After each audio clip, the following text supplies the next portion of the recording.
जिंदा क्यों नहीं है कि सूरत से आप पाकिस्तान से क्रिकेट मैच खेलेंगे जब हम पानी नहीं दे रहे हैं। 80% पानी पाकिस्तान का हम रोक रहे हैं। यह कहकर के पानी और खून नहीं बहेगा, आप क्रिकेट मैच खेलेंगे। मैडम, मेरा जमीर तो गवारा नहीं करता कि मैं उस मैच को देखूंगा। क्या इस हुकूमत में इतनी हिम्मत है कि उन 25 मरने वालों को फोन करके कहे कि देखो हमने ऑपरेशन सिंदूर में बदला ले लिया, अब तुम पाकिस्तान का मैच देखो।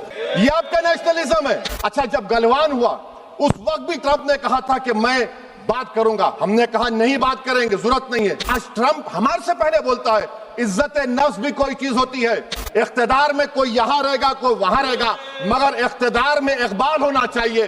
बदबख्ती की बात यह है कि आपने इकबाल को खो दिया। सॉवरेन का मतलब यह है कि हम खुद मुख्तार हैं, हम हाकिम आला हैं। हम अपने मुल्क के मुकद्दर का फैसला करेंगे कि अगर एक चचा सैम ऐलान कर रहे हैं तो हमारी फौज पर क्या असर पड़ा होगा।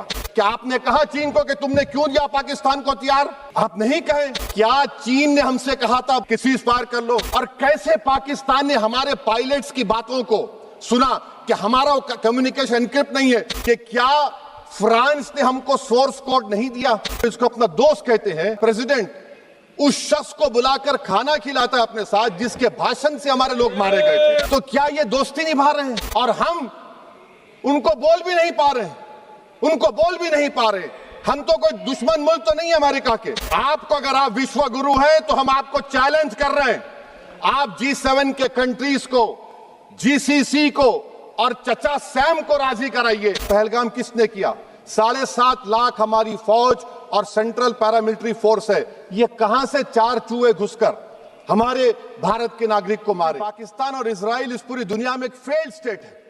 और पाकिस्तान के आर्मी चीफ को, जिससे हमारे स्ट्रेटेजिक रिलेशनशिप, इसको अपना दोस्त कहते हैं, उस देश का प्रेसिडेंट उस शख्स को बुलाकर खाना खिलाता है अपने साथ जिसके भाषण से हमारे लोग मारे गए थे। तो क्या आपकी खर्जा पॉलिसी कामयाब हुई? आप देख लीजिए। अच्छा, हमारे देश में एक ऐसी तंजीम है जिसका वजूद नफरत की बुनियाद पर और मजहबी अज़बियत को फैलाने के लिए बनाया गया।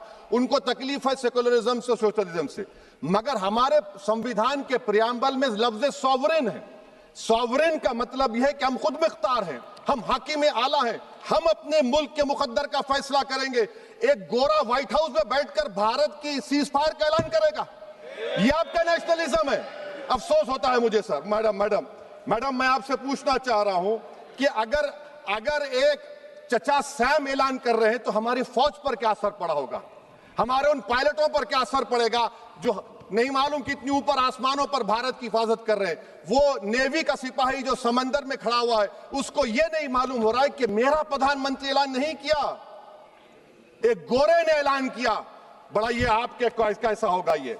मैडम, मेरा सवाल हुकूमत से यह भी है कि हम कोई एडवर्सेरियल कंट्री नहीं है अमेरिका के लिए, हम दोस्त हैं, स्ट्रेटेजिक रिलेशनशिप है। क्या क्या एग्रीमेंट हमने साइन नहीं किया?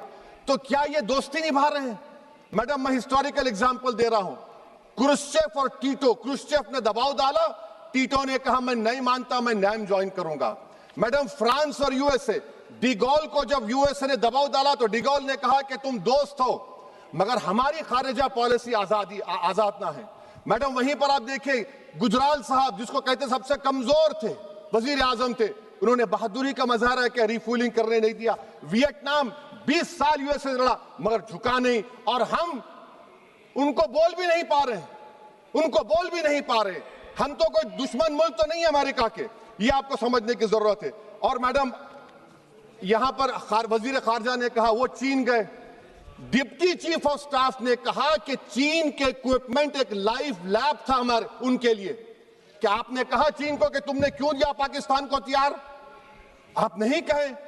और मैडम, आप जानते हैं कि रक्षा मंत्री ने कहा कि स्विफ्ट एंड प्रोपोर्शनेट। तो फिर जो इंडोनेशिया मिलिट्री अटैचे ने कहा कि हमको कहा गया मत मारो, हम सेल्फ डिफेंस में भी नहीं मार सकते थे पाकिस्तान को। और अगर आप ट्रंप के बयान को गलत कह रहे हैं कि 5 एयरक्राफ्ट नहीं गिरे, मैं यकीन करता हूं आपकी बात का। आप हमारे पायलट्स को कमेंट करिए ना, हमारे पायलट्स को कमेंट करिए कि हम अपने पायलट्स की तारीफ करते हैं। आप वो भी नहीं करना चाहते। मैं हुकूमत से जानना चाहता हूं मैडम कि क्या फ्रांस ने हमको सोर्स कोड नहीं दिया जिसकी वजह से हमारे एयरक्राफ्ट को क्या नुकसान हुआ? अब मुस्तकबिल में आप हथियार खरीदेंगे तो क्या आप सोर्स कोड हासिल करेंगे? और मैडम, मैं आपको बताना चाह रहा हूं, मेरे सवाल का जवाब हुकूमत दे। हमारे पास सैंक्शन जो स्क्वाड्रन है 42 है, 60 साल के बाद सिर्फ 29 काम कर रहे हैं। पाकिस्तान के पास 25 हैं, चीन के पास 50 से ज्यादा हैं। 11 साल से आप सरकार में हैं, सबमरीन नहीं है, थर्ड एयरक्राफ्ट कैरियर कहां पर है आप बताइए। और मैडम FATF में लाना पड़ेगा आपको। अगर आप विश्व गुरु हैं तो हम आपको चैलेंज कर रहे हैं, आप G7 के कंट्रीज को, GCC को और चचा सैम को राजी कराइए कि पाकिस्तान को, मैडम खत्म कर रहा हूं, FATF में दोबारा लाया जाए। मैडम ऑल पार्टी मीटिंग हुई, देखिए कितना कॉन्ट्रडिक्शन है केंद्र सरकार में और स्टेट सरकार में। ऑल पार्टी मीटिंग में मैं था, केंद्र सरकार ने कहा कि नहीं, बैसारन मिडोस पर तो कोई जा ही नहीं सकता, जून से पहले इजाजत लेना पड़ेगा। बाद में हमको मालूम हुआ कि साल भर खुला रहता मिडोस सिवाय बारिश और स्नो के।